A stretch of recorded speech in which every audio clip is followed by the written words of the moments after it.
"Don't you dare argue with my wife in her house." Ethan yelled at me with a fury I had never seen in his eyes before. But we were in my house, in the house I built brick by brick, working day and night for 30 years. I stood frozen in my own kitchen, feeling as if I'd been slapped. My son, my own son, was kicking me out of my own home to defend a woman he had only known for 2 years. Rebecca was standing there with a triumphant smirk, her arms crossed, watching as my Ethan humiliated me in front of her. It all started over something so simple. Rebecca had moved my garden plants without asking, and when I told her to please not touch my things without telling me first, she shot back that this was her house now too. When I tried to explain that I had been taking care of those plants for 15 years, Ethan exploded as if I had insulted his wife. My name is Marissa Miller. I'm 69 years old. And that morning, I felt like I no longer recognized the son I had raised. The same little boy whose diapers I changed, who I spoon-fed until he was 4 because he was so picky, who I carried in my arms when he had a fever, now looked at me as if I were a stranger. I was born in a small town where mothers were respected until the last day of their lives, where sons took off their hats when speaking to their parents and never raised their voice. But here I was in the big city watching my own son disrespect me for a woman who didn't even know my story. When I was 22, I came to this city with my husband, Andrew. May he rest in peace and a baby in my arms. We had nothing but 2 old suitcases and the hope of giving our son a better life. Andrew worked in construction from 5 in the morning until 8 at night, and I washed other people's clothes at a public laundromat. I remember the day we decided to buy this piece of land perfectly. It was a vacant lot full of rocks and weeds, but it only cost $3,000. Andrew told me, "Marissa, we're going to build our home here." And I believed him, even though it seemed impossible at the time. For the first 5 years, we lived in a tiny tin shack while we saved up for materials. I sold homemade pies in the mornings, cleaned houses in the afternoons, and at night, I sewed red and green dresses for the ladies in the fancy part of town. Every dollar I earned, I put into a coffee can I hid under the mattress. Ethan was still little when Vincent, my second son, was born. With 2 children to feed and clothe, the money was never enough, but I never gave up. I would get up at 4 in the morning to bake, take the kids to school, go to work, come home to cook, and go to bed well after midnight sewing. When Andrew died in a work accident, Ethan was 15 and Vincent was just 12. I was left alone with 2 teenagers, a half-built house, and debts that seemed like mountains. But I never thought about giving up. I worked harder than ever before in my life. I sold food at the factory gates, washed clothes in the early morning, and babysat on weekends. Anything to make sure my sons didn't feel their father's absence. Anything so they could get an education and have the life I never had. Ethan was always my pride and joy. He was smart, studious, respectful. When he told me he wanted to be an engineer, I sold my sewing machine to pay for his college tuition. It was worth $1,000. It was my tool for work, but I didn't hesitate for a second. It was for my son's education. For 5 years, I stayed up late ironing other people's clothes to pay for his studies. My hands cracked, my back itchy. But every time I saw Ethan with his books, I knew it was all worth it. The day he graduated, I cried with happiness. My son was an engineer. My sacrifice had paid off. Vincent also did well for himself. He studied to be a computer technician and now works at a big company where he earns good money. He always visits me, brings me flowers, asks how I'm doing. But Ethan changed completely since he met Rebecca. He met her at a work party 2 years ago. When I tried to talk to Ethan about these problems, he would tell me I was exaggerating that Rebecca was a hard-working woman who deserved respect. But I didn't understand why respect for her meant disrespect for me. One night, I heard them talking in their room. Rebecca was telling him that I was too controlling, that I didn't let them live in peace, that I was always meddling in their business. Ethan replied that I was just used to living alone, that in time I would get used to having them there. But I wasn't meddling in their business. I just wanted them to respect mine. I just wanted to keep feeling like my house was still my house, not a borrowed place where I was the awkward guest. Rebecca started cooking only for herself and Ethan. She would make portions for two and tell me there were leftovers in the fridge from yesterday if I was hungry. I, who had cooked for my family for 50 years, now had to heat up cold food in my own kitchen. On weekends, they would go out together without inviting me. They went to the movies, to malls, to restaurants, and would come back late at night, telling jokes and laughing while I stayed home alone watching television. Before Ethan and I used to go out together on Sundays, we'd go to the market, buy plants for the garden, have breakfast at some street stand. One day, I decided to address the problem directly. I told them I felt like I was no longer welcome in my own home, that we needed to set some rules so we could live together better.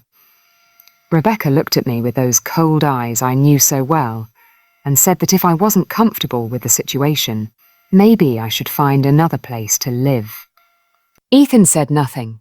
He just stayed quiet, looking away as if the conversation had nothing to do with him. His silence hurt more than any shout. My own son was leaving me alone in this argument, allowing his wife to suggest I leave my own home. That night, I cried in silence, covering my face with a pillow so they wouldn't hear me. It was the first time in many years that I felt completely alone and abandoned. The following days were even worse. Rebecca had realized Ethan wasn't going to defend me, so her behavior became more brazen. She started moving things around when I went out to run errands as if she were marking her territory. One Tuesday, I came back from the market and found that she had moved all my garden plants. She had put them in a corner where they barely got any sun, telling me she needed that space for a new table and chair she wanted to buy. I had cared for those plants for 15 years. Each one had its own story, its perfect spot where I knew it would thrive. When I explained that the plants would die in that corner, she told me that if I was so worried, I could give them to a neighbour. She talked about my plants as if they were trash in the way. Ethan was there listening to the whole conversation, reading his newspaper without saying a word. I told Rebecca to please not move my things without asking me first, that this was my house and I had spent many years organising it a certain way, that I understood she lived here now too, but that we could reach agreements without anyone feeling bad. That's when Ethan lifted his head from the newspaper and looked at me with a face I had never seen on him. His eyes were full of rage, as if I had said something terrible. He jumped to his feet and walked towards me with his fists clenched. "Don't you dare argue with my wife in her house." He yelled at me with a voice that sounded like a stranger's. "This is her house now too, and if she wants to move the plants, she'll move them. You have no right to forbid her from doing anything." I froze. Her house. My son had called my house, her house referring to Rebecca. The house that I had built brick by brick, paying for every cent with my sweat and my tears, was now hers, and I, the real owner, had no right to an opinion. Rebecca stood behind Ethan with her arms crossed and a little smirk of satisfaction. She had gotten what she wanted. She had turned my son against me. She had gotten him to yell at me and disrespect me. She looked so pleased, so sure of her victory. I told Ethan to lower his voice, that I was his mother, and I deserved respect, that we could talk like adults without needing to shout. But he kept yelling, telling me I was a stubborn old woman who didn't understand that things had changed, that it wasn't just my house anymore. Rebecca came over and put her hand on Ethan's arm as if to comfort him, as if I were the villain in the story. She told him in a syrupy voice not to get upset, that I was from another generation, and it was hard for me to adapt to change. She spoke about me as if I were a spoiled child or a senile old woman. In that moment, something inside me broke. It wasn't just about the plants or Ethan's words or Rebecca's mocking smile. It was about everything combined. The months of small humiliations, of silent slights of feeling invisible in my own home. But I didn't scream. I didn't cry. I didn't give them the show they were waiting for. I looked at both of them in silence for a few seconds that felt like an eternity. Then I turned around and went to my room without saying a word. That night, lying in my bed, I made a decision. I was not going to let them treat me like this anymore. I was not going to beg for respect in my own house. I was not going to walk on eggshells to avoid bothering Princess Rebecca and my son, who had become her servant. The next day was Friday. Ethan and Rebecca had a habit of going out on Friday nights and coming back very late. That Friday, after they left, I did something I never thought I'd have to do. I called a locksmith. I explained the situation to the man who came. He was an older man, about 60, who listened to me patiently. He told me he'd seen many similar cases, that it was becoming more common for grown children to disrespect their parents. He changed all the locks on the house for $150. I also called Vincent and told him everything that had happened. My younger son was furious when I explained how Ethan had yelled at me, how Rebecca had disrespected me. He told me I did the right thing by changing the locks, that it was about time I set some boundaries. Vincent offered to let me stay at his apartment that night, but I said no. This was my house, my home, the place I had built with so much effort. I wasn't going to be the one to leave. If someone had to find another place to live, it wasn't the owner of the property. I went to bed early that Friday, but I couldn't sleep. I knew that when Ethan and Rebecca came back and couldn't get in there was going to be a huge problem, but I also knew there was no turning back. I had already made the decision to reclaim my dignity. Around 1 in the morning, I heard Ethan's car pull up, then his footsteps at the entrance, the sound of the key trying to open the door. Silence, more jangling of keys. Rebecca telling him maybe he had the wrong key. Ethan trying every key on his keychain. Then I heard their voices getting agitated. Rebecca asking what was wrong, why they couldn't get in. Ethan saying the keys didn't work, that something was wrong with the lock. I heard them walking around the house, trying to find an open window, knocking on doors. Finally, Ethan started banging on the front door, shouting my name. "Mom, open the door." "Mom, what's going on?" Rebecca was also yelling, asking why I had changed the locks, telling me it was a childish act of revenge. I stayed in my bed in silence, listening to them get desperate outside. For the first time in months, I felt in control of the situation. For the first time, they were the ones outside begging, and I was the one with the power to decide. Ethan kept knocking for half an hour. His voice grew more desperate. "Mom, please, we're cold. Mom, we just want to come in and sleep. Mom, we'll talk tomorrow, but just let us in now." Rebecca had stopped shouting and was now talking to Ethan in a low voice. She was probably telling him to call my phone to find a hotel to do something to resolve the situation. But I had already unplugged the house phone. After a while, I heard them leave. They probably went to find a motel to spend the night. I stayed awake until dawn, feeling a mix of sadness and relief. Sadness for having to go to such extremes with my own son. Relief for having reclaimed the peace of my home. On Saturday morning, I got up early as always. I made coffee, watered my plants, cleaned the house, all in silence without rushing, without having to listen to complaints about my way of doing things. It was the first morning in months that I had breakfast in peace in my own kitchen. It was Ethan. His voice sounded tired, defeated. "Mum, we need to talk. We're at Rebecca's friend's house, but we at least need to get our clothes and our things." I told him we could talk, but first he had to apologize to me for yelling at me for disrespecting me in my own house. There was a long silence. Then he said yes, he was wrong, that we could fix things if I opened the door for them. But I had already learned that Ethan's promises weren't worth anything anymore, that as long as Rebecca was manipulating him, he would always put her first. I told him that if he wanted to talk, he could come alone. That Rebecca was not welcome in my house until she apologized to me for all the disrespect. Ethan told me that was impossible, that Rebecca was his wife, and they went everywhere together, that if I didn't receive both of them, then neither would come. I told him that was fine, that it was his decision, and I hung up the phone. Throughout Saturday, Ethan called me 5 more times. Each call was more desperate than the last. By the third call, he no longer sounded angry. He sounded worried. He told me they needed to get their work clothes for Monday, that they had important documents in their room, that it wasn't fair for me to punish them like this.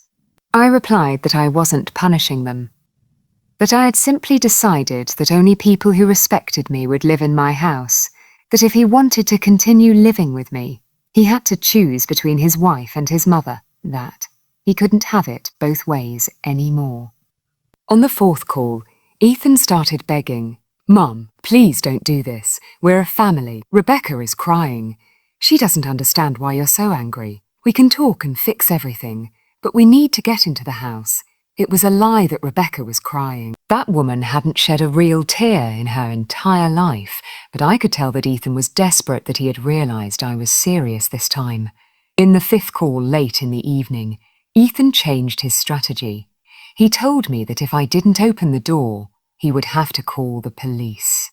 That it was illegal for me to keep them from their belongings, that they also had rights because they had been living there. I told him to call whoever he wanted, that the house was in my name, that I paid all the bills, that I had the deed in order, that the police would side with me because I was the sole legal owner of the property. Ethan fell silent. He knew I was right. On Sunday morning, I didn't receive any calls. I thought maybe Ethan had gotten the message and was looking for an apartment for him and his princess. But around 11:00 in the morning, I heard voices outside my house. I peeked through the window and saw Ethan standing on the sidewalk talking on the phone. He looked like he hadn't slept well. His clothes were wrinkled. He looked tired and desperate. Rebecca wasn't with him. She had probably stayed at her friend's house waiting for Ethan to solve the problem. Ethan hung up the phone and approached my door. He knocked softly, not like on Friday night when he had banged desperately. "Rebecca and I are going to keep living here while we save for our own apartment, but I promise we'll talk to her so she's more considerate of you." "More considerate? Ethan, your wife, suggested I leave my own house. Does that seem considerate to you?" She was angry. She didn't mean it. Of course she meant it. And you stayed silent when she said it. That was the last straw, Ethan.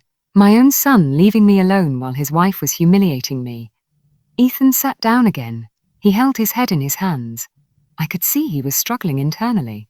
Part of him knew I was right, but the other part couldn't accept it, because it would mean admitting he was wrong, that he had failed as a son. "Okay, Mom. I'll talk to Rebecca. I'll tell her to apologize to you, but give me the keys, please. We can't keep sleeping in other people's houses." "No, Ethan. Forced apologies are worthless. Your wife needs to realize on her own that she has treated me badly, and you need to decide if you're going to continue allowing her to disrespect me. And in the meantime, we stay on the street. You're not going to be on the street. You have a good job. You earn good money. You can rent an apartment. You can stay in a hotel. You can go to her parents' house. You have options. But Mom, we don't have money saved for a deposit on an apartment. Everything we earn, we spend on living expenses. That's not my problem, Ethan. You are married adults. You have to solve your adult problems." Ethan looked at me with a face I had never seen before. It was a mixture of surprise pain and something like fear. I think he was realizing for the first time that his mother had changed, that she was no longer the woman who gave into everything just to keep the peace. He was quiet for several minutes. I stayed quiet too, letting him absorb the new reality. Finally, he spoke, but his voice sounded different, smaller. "Are you really not going to give me the keys?" "I'm really not going to give you the keys. But the door to this house will always be open for you, Ethan. Only for you. When you decide that your mother deserves respect and consideration."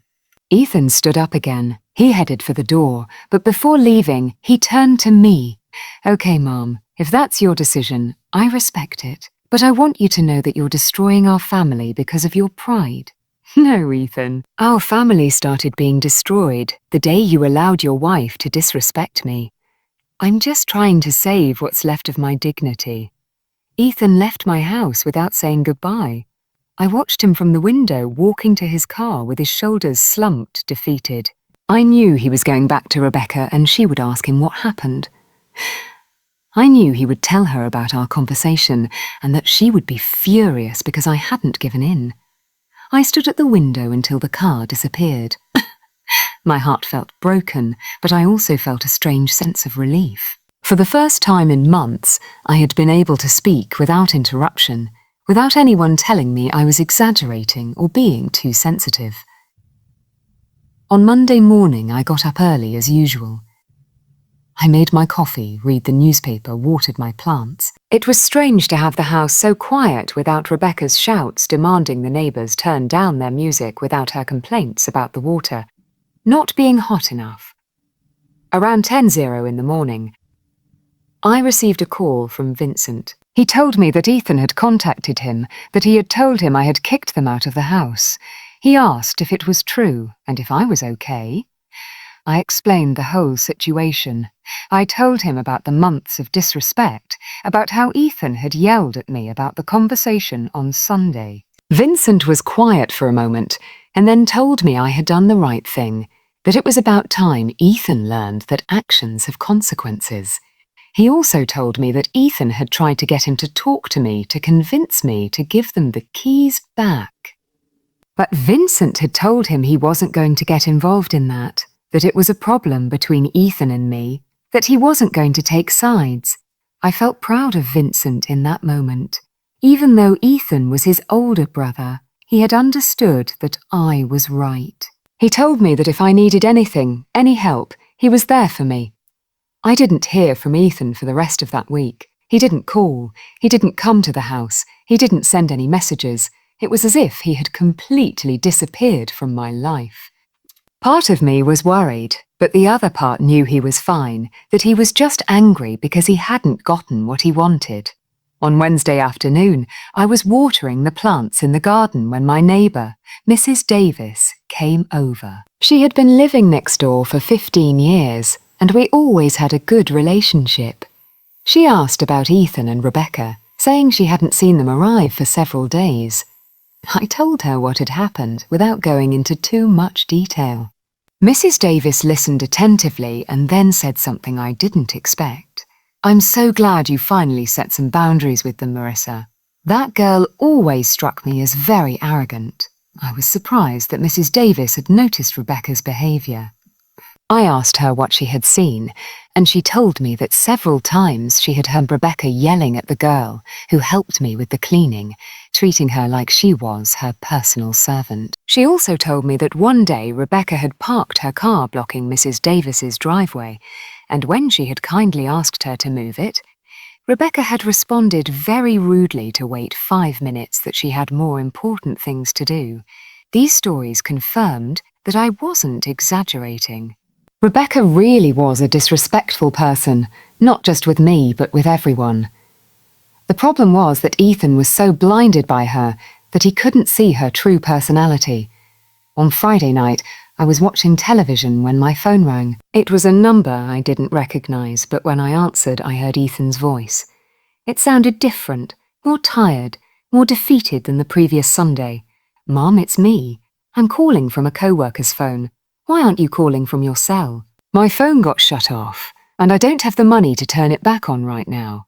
It saddened me to hear that. Ethan had always been very careful with his money, always had his expenses under control. If he didn't have money for his phone, it meant they were really having financial difficulties. "How have you been?" I asked, although part of me already knew the answer. "Bad, Mum, really bad. We've been in a cheap hotel for a week, and we've already run out of money. Rebecca had to borrow from her sister just so we could eat these past few days. And why don't you look for an apartment?" We've been to see several, but they all asked for 3 months' deposit, plus the first month's rent up front. It's like $2,500 that we don't have. Ethan paused for a long time. I could hear him breathing deeply, like when he was a boy and was about to cry. "Mom, I need to ask you a favour. Could you lend us the money for the apartment? I promise we'll pay you back in 6 months. Ethan, you know I don't have that kind of money saved up. The $3,000 I had saved, I gave you for your wedding, remember? But you could take out a loan from the bank. You have the house as collateral. Please, Mom, we're desperate." "No, Ethan, I'm not going into debt to solve a problem that you two created. If you had been respectful to me, you would still be living in my house without paying rent. You chose another path." He was quiet for a long moment. Then his voice changed, became harder, more resentful. Really, Mum? Are you really going to let your son end up on the street because of your pride? You're not going to end up on the street, Ethan. You have a job. You have hands. You're capable. Look for a cheaper room to rent. Look for an apartment that doesn't require such a large deposit. Talk to your boss about getting an advance on your salary. There are many options, but none of those options are as easy as you forgiving me and giving me the keys back. Exactly. None are as easy. But life isn't always easy, Ethan. I worked for 30 years to build this house. Your father died when you were teenagers, and I kept going. I didn't have anyone to solve my problems for me. Ethan sighed deeply again. I could feel his frustration through the phone. Okay, Mom, I get your message, but I want you to know that Rebecca is very hurt. She says you never accepted her, that you treated her badly from day one. Ethan, I welcomed that woman into my house with open arms, made her feel welcome. I tried to make her feel comfortable. If she feels rejected, it's because her own conscience is telling her she treated me badly. That's not true. Rebecca has always been respectful to you. Respectful, Ethan, are you listening to yourself? Education and respect aren't lost just because you're angry. Ethan didn't respond to that. He knew I was right, but he wouldn't admit it. His loyalty to Rebecca prevented him from seeing reality objectively. Well, Mom, I have to go. I just wanted you to know how we're doing. Ethan, before you hang up, I want to tell you something. The door to this house will always be open for you. You are my son, and I love you. But I will not allow anyone to disrespect me in my own home, not even your wife. And if Rebecca apologizes, if she admits she was wrong, if she apologizes to me for real, with sincerity, acknowledging specifically what she did wrong, then we could talk. But it has to be a real apology, not just empty words to get me to open the door. Ethan was quiet for a moment. Then he told me he would talk to Rebecca, that he would try to convince her to apologize to me. We hung up without saying goodbye, just like on Sunday. I couldn't sleep well that night. On one hand, it saddened me to know Ethan was having financial difficulties. On the other hand, I knew it was necessary for him to learn that decisions have consequences, that he couldn't expect me to solve all his problems while he allowed me to be disrespected. On Saturday morning, I decided to call Vincent to tell him about Ethan's call. Vincent told me that he had also spoken with Ethan, that his brother had asked to borrow money, but he had refused. He explained that he didn't refuse out of stinginess, but because he knew that if he solved their money problem, Ethan would never learn his lesson. He said that sometimes you have to let people hit rock bottom for them to reflect on their mistakes.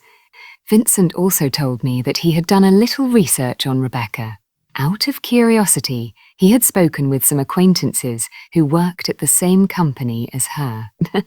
They had told him that Rebecca had a reputation for being difficult, that she had had problems with several co-workers because of her arrogant attitude. He also said that an acquaintance had told him that Rebecca had been married before, but her first marriage had lasted less than 2 years. Apparently, there had been serious problems with the first husband's family, who accused her of being materialistic and manipulative. This information worried me a lot. If Rebecca had had similar problems in the past, it meant that her behaviour with me was not a coincidence. It was a pattern of behaviour that repeated in her family relationships. On Sunday afternoon, I was reading in my garden when I heard someone knock on the door. I peeked through the window and saw a woman I didn't know. She was young, about 30, dressed in a very elegant green dress. She had blonde hair and was wearing expensive sunglasses. When I opened the door, the woman took off her glasses and smiled at me in a way that seemed fake from the very first moment. "Are you Mrs. Marissa Ethan's mom?" "Yes, I am. How can I help you?" "Nice to meet you, ma'am. I'm Susan, Rebecca's sister. Could we talk for a moment?" I invited her in, although something told me this visit wasn't going to be pleasant. Susan sat in the living room and looked around my house with the same expression of superiority I had seen so many times in Rebecca's eyes. "Mrs. Miller, I've come to talk to you about the problem you're having with my sister and her husband." "I don't have any problem, miss." They're the ones with the problem. They don't know how to respect their elders. Susan smiled in a condescending way, as if she were talking to a spoiled child. Look, Mom, I understand that sometimes it's hard to adapt when a new person joins the family, but Rebecca is a good, hard-working woman who loves Ethan very much. It's not fair that you're punishing them this way, punishing anyone. I simply decided that only people who respect me will live in my house. But, Ma'am, they don't have money to rent an apartment. They're sleeping in cheap hotels, spending money they don't have. Ethan is very depressed. He's lost a lot of weight. It hurt to hear that about Ethan, but I wasn't going to let this woman manipulate me with emotional blackmail. Your sister and my son are married adults, miss. If they don't have money, it's because they didn't manage it well. That's not my responsibility. Susan's expression changed. The fake smile disappeared, and I saw in her eyes the same disdain I had seen so many times in Rebecca's. Look, Ma'am, I'll be direct with you. My sister told me that you're a very controlling mother-in-law, that you don't let them live in peace, that you're always meddling in their marriage. Oh, really? And what else did your sister tell you? That you're very possessive of Ethan, that you don't accept that he's a married man now that you need to cut the umbilical cord. I listened to everything Susan said and realised that Rebecca had invented a completely different version of the events. In her story, I was the controlling villain and she was the innocent victim. Miss, I'm going to tell you the truth of what happened, and you can believe what you want. For 8 months, I welcomed your sister into my home. I treated her with respect, with affection, as if she were my own daughter. Susan interrupted me with a wave of her hand, as if to say she wasn't interested in my version. Ma'am, I didn't come here to argue about who is right. I came to ask you to be reasonable. Ethan is your son, your flesh and blood. Are you really going to destroy that relationship over a misunderstanding? It's not a misunderstanding. Your sister disrespected me in my own house, and my son defended her by yelling at me as if I were his enemy. Susan stood up and started pacing my living room. I could see she was losing her patience, that she had come expecting to find an old woman who was easy to convince. All right, ma'am. What do you want for Rebecca to come and beg for your forgiveness on her knees? For her to kiss your feet? What do you need to give them back the keys to the house? I want your sister to acknowledge that she treated me badly, to apologize sincerely. And I want my son to understand that I deserve respect in my own house. Susan laughed in a very unpleasant way. Mum, you're living in the past. Families are different nowadays. Daughters-in-law don't have to obey their mothers-in-law as if they were servants. I never asked your sister to obey me like a servant. I only asked her to respect me as the owner of the house. You know what, ma'am? I think you're jealous of my sister. Jealous because Ethan doesn't need you as much anymore, because he has a young, beautiful wife who loves him. Those words hurt because I knew there was some truth to them. I had felt jealous when Ethan got married, not because I didn't want to see him happy, but because I was afraid of losing him. But that didn't justify the disrespect. You might have a point, miss. Maybe I was jealous at first, but that doesn't justify your sister treating me badly in my own home. Susan sat back down and changed her strategy again. Now she spoke in a softer, more manipulative voice. Look, Mrs. Miller, my sister, asked me to tell you that she is willing to apologize to you. She recognizes that maybe there were misunderstandings, that maybe some things were said in a bad way, maybe misunderstandings. Your sister suggested I leave my own house. That's not a misunderstanding. It's a grave lack of respect. All right, Rebecca was wrong to say that. She's willing to apologize specifically for that sentence. Not just for that sentence, for her entire attitude for 8 months, for moving my things without permission, for changing my house without asking me, for treating me like I was a burden. Susan sighed deeply. She looked frustrated because she wasn't getting what she came for. Let's be practical. Ethan earns $1,800 a month. With that, they have to pay rent, food, gas, utilities. If you help them by letting them live in your house, they can save money faster to buy their own house. That sounds very logical, miss, but there's something you don't understand. Money isn't the most important thing in life. Dignity and respect are worth more than any savings. Susan looked at me as if I were a foolish old woman who didn't understand the realities of modern life. Mum, with all due respect, you're getting older. Wouldn't you rather have your son close, even if there are small conflicts, instead of being alone in this house? I'd rather be alone and at peace than accompanied and humiliated in my own home. That answer seemed to surprise her. I think she expected me to be afraid of loneliness, to be desperate for company at any price. Besides, miss, I'm not alone. I have Vincent. I have my neighbours. I have my lifelong friends. I don't need to put up with disrespect to feel accompanied. Susan stood up again. She already looked annoyed. She had completely lost her patience. All right, Mum. I see you're very stubborn, but I want you to know that my sister is suffering a lot. She's crying every day because she doesn't understand why you hate her so much. I don't hate your sister, miss. I just won't allow her to disrespect me. Ethan is suffering too. He's very thin, very depressed. He says he feels like he's lost his mom. He hasn't lost me. I'm still his mom, and I will always love him.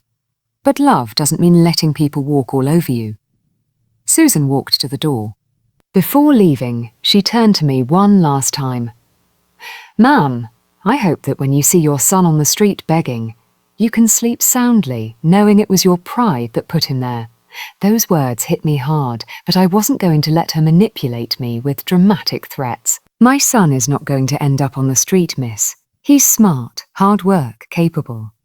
If he's having difficulties, it's because he chose to defend a disrespectful woman instead of respecting his mother. Susan left my house, slamming the door. I watched her from the window as she walked to her car, talking on the phone.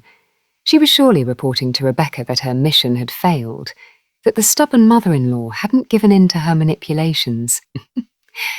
I felt very sad that afternoon. Susan's visit had stirred up a lot of emotions. On one hand, it had confirmed that Rebecca really was a manipulative person who had distorted the whole story to make herself look like the victim. On the other hand, it hurt to know that Ethan was really suffering. But I knew that if I gave in now, if I gave them the keys back without any real change, everything would be worse than before. Rebecca would feel victorious.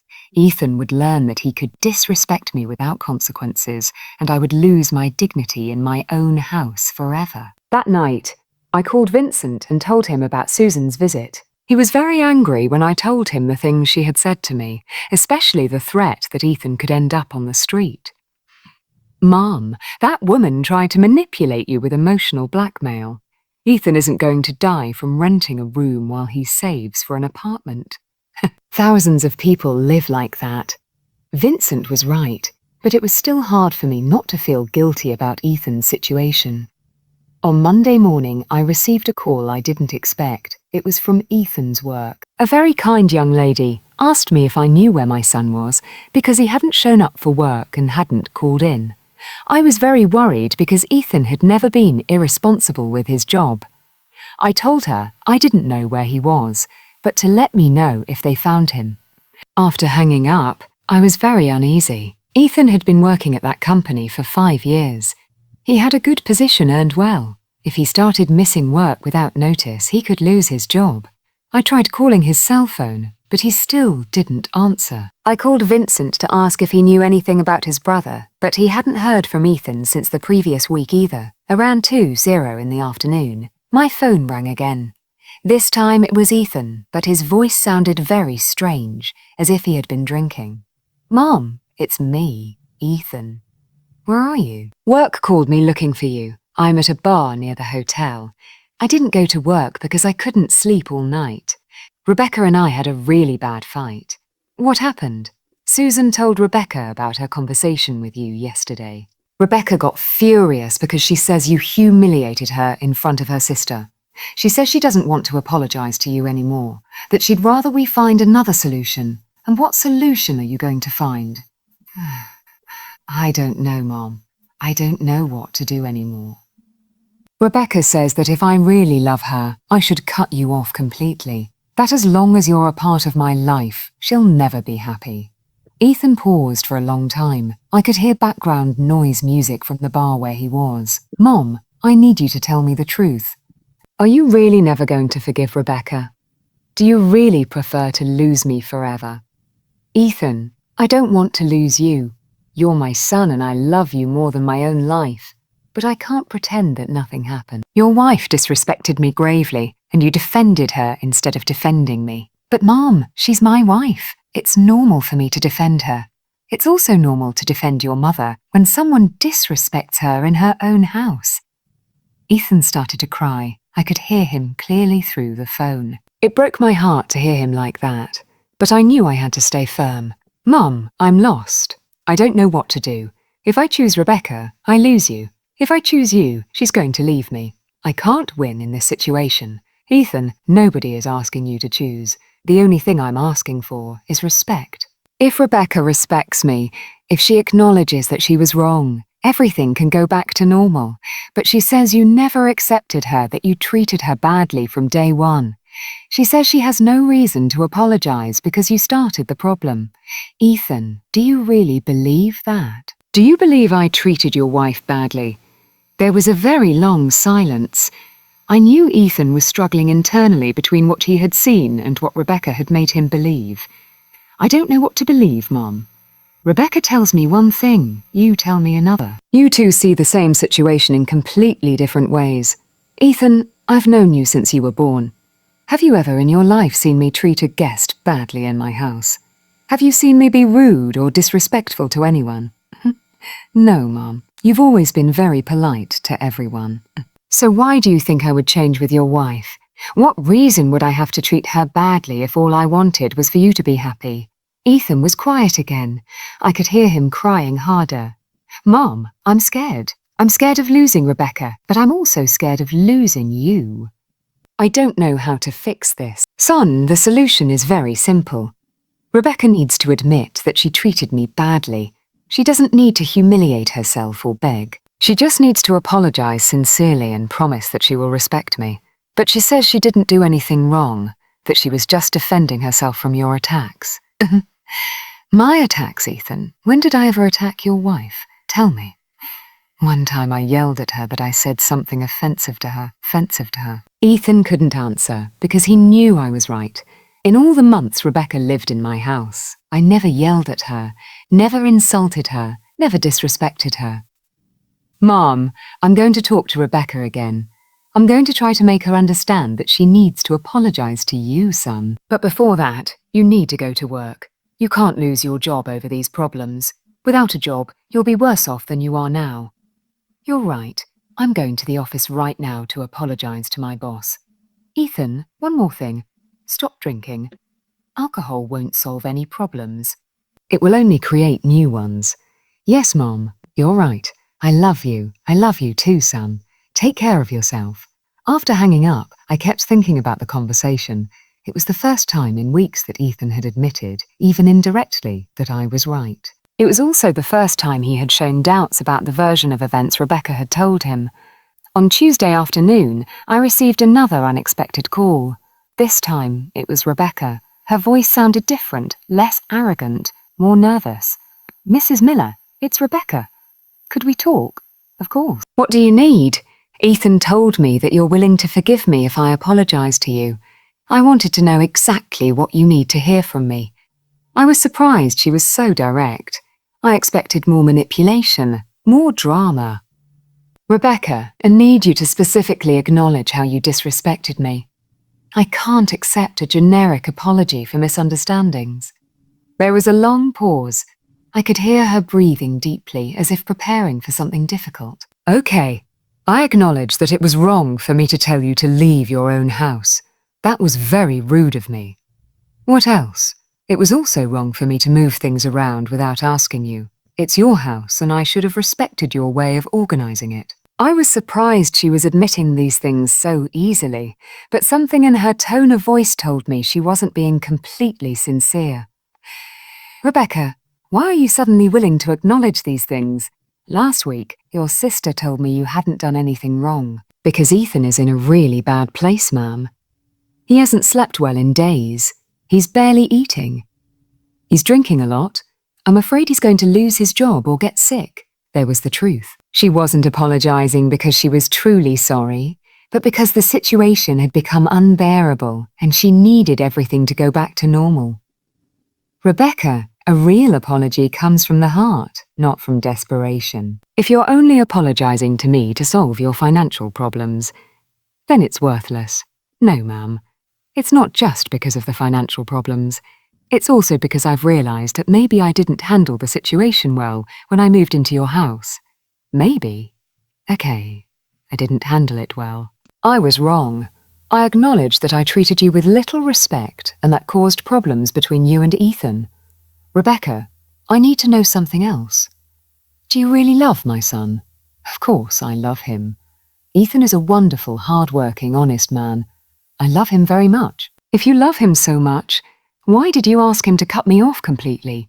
Why did you put him in the position of having to choose between his wife and his mother? Rebecca took a long time to answer. When she finally spoke, her voice sounded smaller, more vulnerable, because I was jealous. Ma'am. Jealous of the relationship you have with Ethan. He talks about you with so much love, so much respect. Sometimes I felt like I would never be as important to him as you are.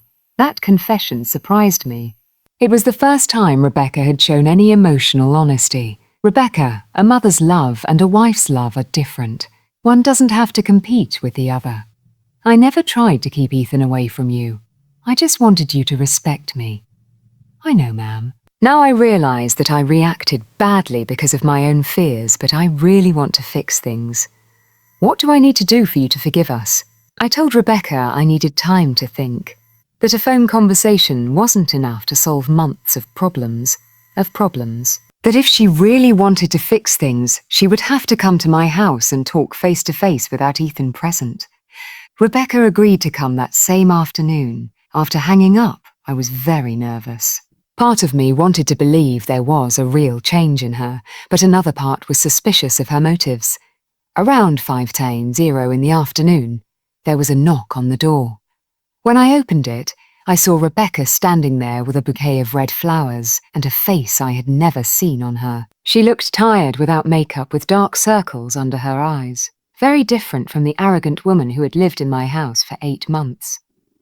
Mrs. Miller, I brought you these flowers as an apology. Thank you, Rebecca. Please come in. She sat in the living room in the same spot she had always sat when she lived here. But now she looked small, vulnerable.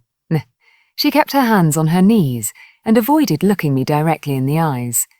Rebecca, I need you to tell me the truth about something. Does Ethan know you came here? No, ma'am. He's at work. I decided to come alone because I thought we could talk more honestly this way. I thought it was good that she had come without Ethan. It showed that at least she was willing to face the situation directly. Rebecca, on the phone, you told me you recognized you had acted badly, but I need to understand why you acted that way. Did you really believe I was treating you badly? Rebecca sighed deeply and for the first time looked me in the eye. Ma'am, the truth is, I come from a very different family than yours. My parents divorced when I was a child. My mother always told my sister and me not to trust anyone, that everyone tries to take advantage of you. She continued, speaking in a voice that got quieter and quieter. When I met Ethan and he talked so much about you with so much affection, I thought you would try to control him to keep him away from me. I came to your house on the defensive, expecting trouble. And what did you find when you arrived? I found a kind lady who welcomed me, who cooked for me, who tried to make me feel welcome. But I couldn't believe it. I thought it was an act that deep down you hated me. Rebecca, why didn't you tell me what you were feeling? Why didn't we talk about your concerns? Because I was afraid that if I showed my insecurities, you would use them against me. I preferred to attack first before you attacked me. It hurt to hear that because I realized that Rebecca had spent months torturing herself with fears that were only a product of her own insecurities. Rebecca, I never had any intention of hurting you. All I wanted was for us to be a happy family. I know, ma'am. Now I realize that all my fears were baseless, but I had already caused so much damage that I didn't know how to fix things. And why do you want to fix them now? Because I see Ethan destroying himself over this situation. He doesn't tell me, but I know he misses this house a lot. He misses watching TV with you in the afternoons. He misses telling you about his work. I also realize that if Ethan loses his relationship with you because of me, one day he will blame me, and I don't want our marriage to be built on the destruction of his family. Those words surprised me. It was the first time Rebecca had shown real emotional maturity. Rebecca, are you truly sorry for how you treated me? Yes, ma'am. I am very sorry. I was rude, disrespectful, selfish. I had no right to treat you badly in your own house. When they knocked on the door, I took a deep breath before opening it. It was the moment of truth. The moment to know if we could really be a family again, or if all this was just a temporary illusion.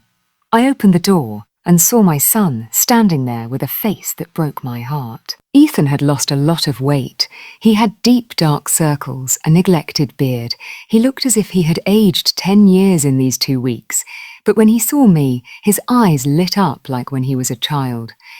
"Mom," he said with a broken voice and threw himself into my arms. I hugged him tightly, feeling him tremble in my arms.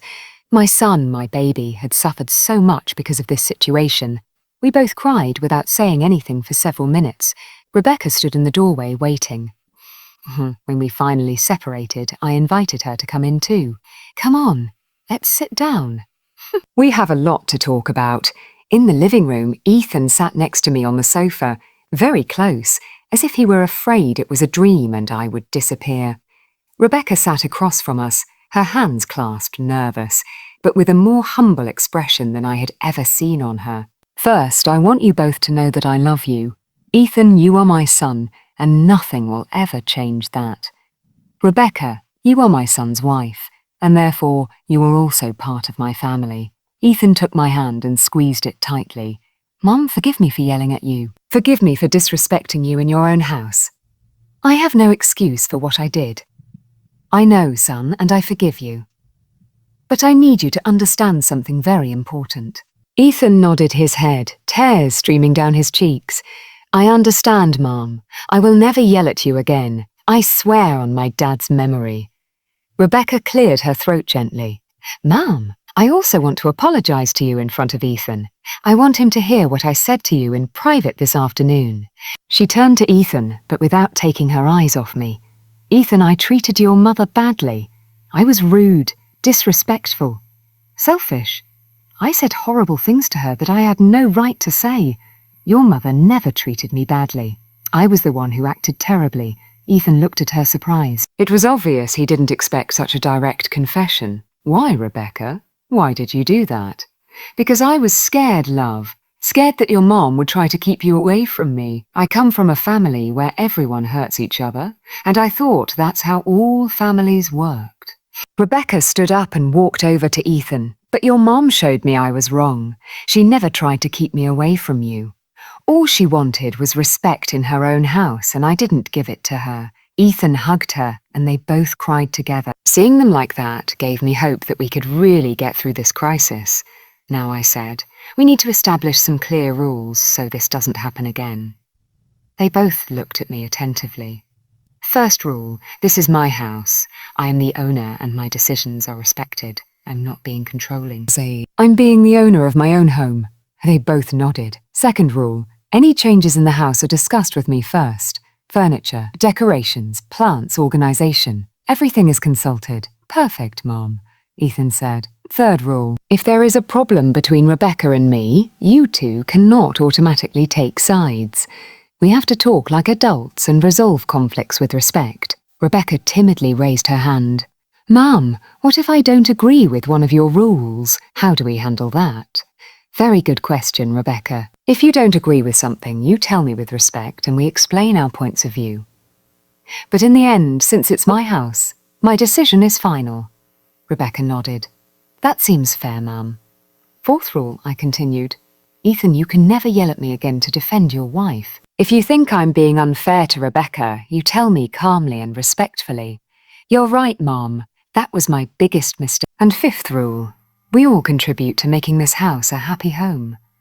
Rebecca, you will help with the chores. Ethan, you will continue to be the loving son you always were. And I will try to be more patient and communicative. The rules seemed reasonable to everyone, but I needed to make something else clear. Now, the most important thing, this second chance is the only one there will be. If we have serious problems again, we're not going through all this drama again. You will find another place to live with no hard feelings, but with no exceptions. Ethan looked at me worried. Mum, really no more chances. Ethan's son. I'm 69 years old. I don't have the time or energy to be fighting in my own house. I want to live my final years in peace, surrounded by people who love and respect me. Rebecca stood up and walked towards me. Mrs. Miller, you have my word of honor that you won't need to give us another chance. I will show you every day that I deserve to be in this family. I trust you, Rebecca. The three of us hugged together. It was the first time in almost a year that I felt whole, that I felt like I had a real family again. Ethan, I said, go get your things. It's time for you to come home. That night, we had dinner together for the first time in weeks. Rebecca offered to cook, but I told her it would be better if we cooked together, that it was a good way to start really getting to know each other. While we prepared dinner, Rebecca told me more about her family, about her difficult childhood, about her fears. I began to understand why she had acted so defensively. It didn't justify her behavior, but at least I could comprehend it. Ethan looked more relaxed than I had seen him in months. He sat at the kitchen table telling us about his work, laughing at the jokes Rebecca and I made. It was as if he had gotten his family back. After dinner, we sat in the living room to watch television like we used to.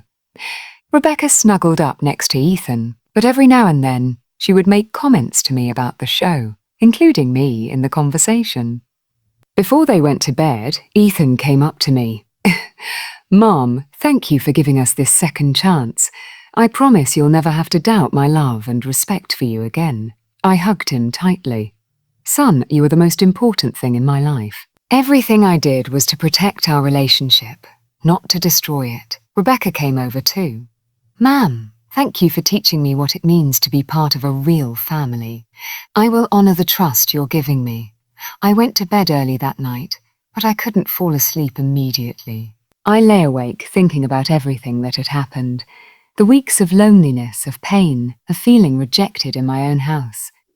But I also thought about the lesson I had learned. Sometimes it's necessary to lose something temporarily to truly value it. Ethan had had to lose the comfort of my home to realize what it meant to him. Rebecca had had to see Ethan's suffering to understand that her behavior had consequences, and I had had to be willing to be alone to reclaim my dignity. The following months were different. Rebecca kept her word. She helped me with the cleaning without being asked. She asked me before changing anything. When we had different opinions, she expressed them with respect and accepted my decisions. Hugo became the loving son he had always been, but now with a new maturity. He had learned that loving his wife didn't mean disrespecting his mother. One day, 6 months later, I was watering my plants in the garden when Rebecca came over. Ma'am, can I ask you a personal question, Rebecca? How did you manage to be so strong? How did you have the courage to kick us out of the house, knowing you could lose Ethan forever? I thought for a moment before answering. Rebecca, when you're a single mother and you have to raise 2 sons, you learn that sometimes you have to make difficult decisions to protect what's most important to E. And what was most important to you? My dignity. Because without dignity, nothing else is worth anything. I'd rather be alone and respected than accompanied and humiliated. Rebecca nodded thoughtfully. Ma'am, thank you for teaching me that lesson. Now I understand why Ethan loves you so much. That afternoon, while I was having coffee in my garden, I felt completely at peace. But more importantly, I had gotten respect back in my own home, because sometimes the only way to win is to be willing to lose. And I had been willing to lose everything so as not to lose the most valuable thing I have, my dignity. My house was my house again. And for the first time in a long time, it truly felt like a home.